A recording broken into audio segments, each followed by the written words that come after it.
of God, read your word, read your Bible. You discover amazing story. Now, for me, I'm still with this Moses, the man called Moses. So it says that Moses was born. We all know where he was born. Moses was born, put in a basket. We all know by the stream. Somebody went and pick him up. Before you know, from the stream to the palace. Hey, what kind of blessing is that? From the stream to the palace. Now you know that God can change your story as well. The story still continue.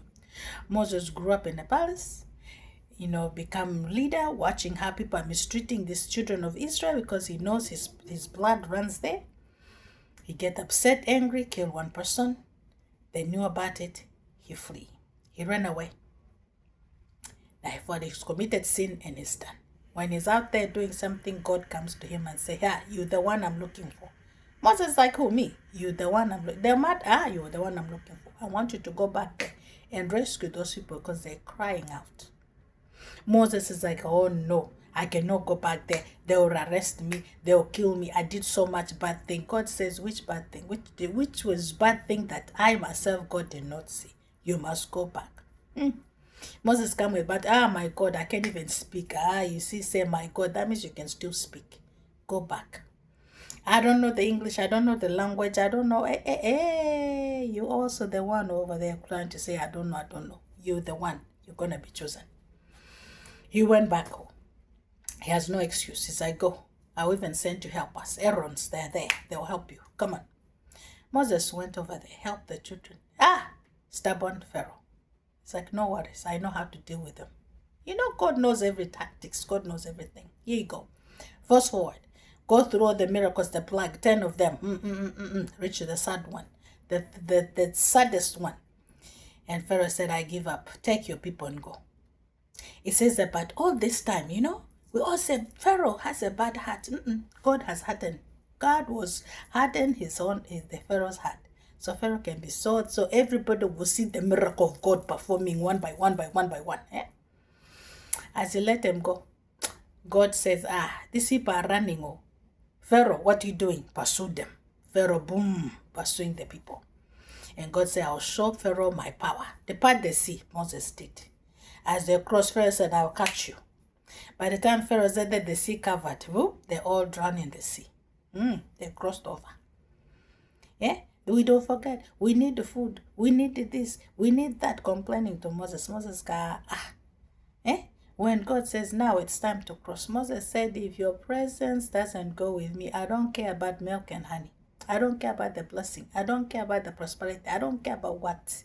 If your presence does not go with me, my Lord, I am not taking these people of yours.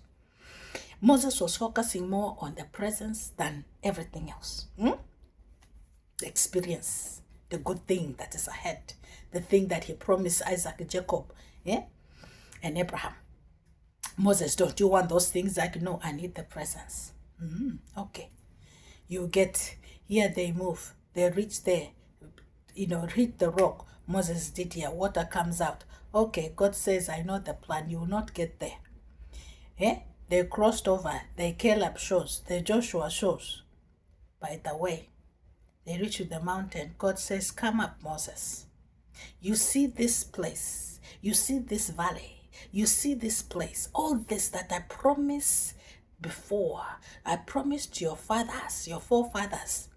Those places. But you, Moses, you will not go there.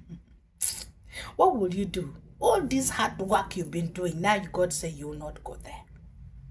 You will not cross. Somebody else will go with those people. But you will not go there. You will stay here. And it says that was the end of Moses. Moses died. Did not reach to where he was going. But all this time he's been working, serving God, helping people. But that place, that same place that he was even want to be there and see where his fathers is, he could not go. God says you're not crossing. But he saw everything with his eyes, but his body could not reach there. And that's why Moses died. Now there's a good thing I discovered when Moses died. Do you know the good thing is? When Moses died, do you know who buried Moses? It was God himself. He said that he buried Moses. That's a bigger blessing than going to the milk and honey. He buried Moses. He says when Moses died in 120 years, when he died, he said he said his appearance was still like a youth. Me here, I'm complaining at my 40. Ay, Jesus. He says he was still having that energy of youth. How, Lord? How, Lord? How come we don't have? Probably because Moses was all about the presence. That's why they stay young. Now there's another medicine you had just discovered, which I discovered. You must stay young. You must continue in the present. You will stay young like Moses. Abi? So that's the story that just makes me think. And then what excuse do we have? Oh, because they're the people of the old. Remember, we say, oh, but sin Adam. Those people also passed through the sin of Adam.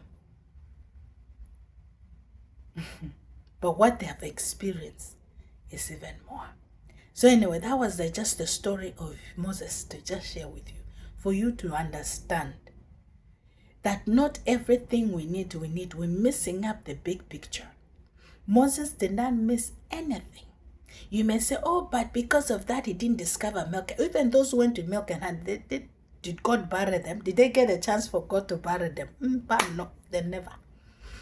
And he says that even where God buried him, they said that, the Bible said that they could not even find the place up to now. They know the location, but they could not find that grave. That was a special thing for this guy. Milk and honey, forget it. But the blessing he got was better than the milk and honey, because God himself buried him.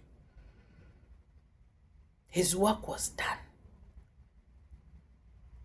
His faithfulness was complete. And then there's that big blessing. I was shocked when I read that. I was like, hey, everybody else died. But Moses, God has to bury him. Special burial from God. Don't you need that one? So before you start chasing Billy, before you're just chasing all these things, chase the presence. Because God will bury you too. So as for me, when I read that, I said, your presence is heaven to me. That's all I wanted to share. Shalom. God bless you.